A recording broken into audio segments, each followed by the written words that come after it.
Yes, ready, start.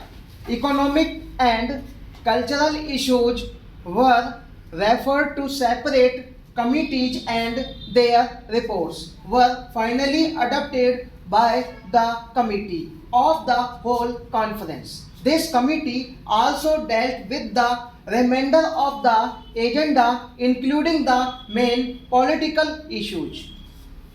The House will be familiar from the final communique of the conference which has been laid on the table of the House with the proceedings of these committees and the recommendations made.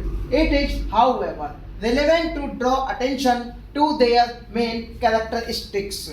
These recommendations wisely avoided any provision for setting up additional machinery of international cooperation, but on the other hand sought to rely on existing international machinery in part and for the rest on such decisions as individual governments may by contact and negotiation find it possible to make.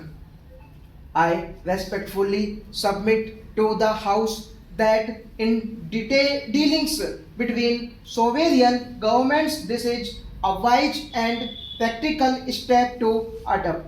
It is important further to note that all delegations without exception realized the importance of both economic and cultural relations. The decisions represent a break away from the generally accepted belief and practice that Asia, in matters of technical aid, financial or cultural cooperation and exchange of experience, must rely exclusively on the non-Asian world.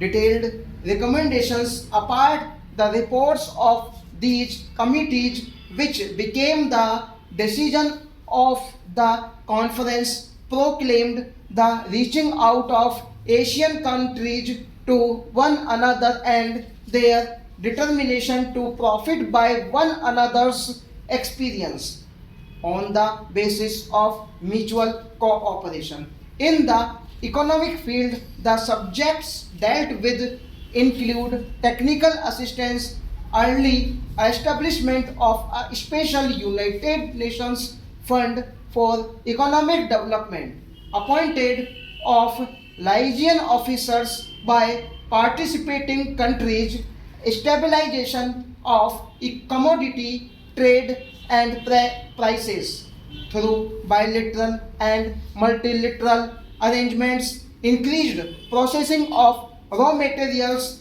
study of shipping and transport problems, establishment of national and regional banks and insurance companies, development of atomic energy for peaceful purposes and exchange of information and ideas on matters of mutual interest. In the cultural field, the conference similarly dealt with a wide range of subjects, recognizing that the most powerful means of promoting understanding among nations is the development of cultural cooperation. The links that bound the Asian and African countries together in earlier ages had been surrendered. Their more recent history of foreign conquest and annexation. The new Asia would seek to revive the old ties and build newer and better forms of relationship with other countries. Stop.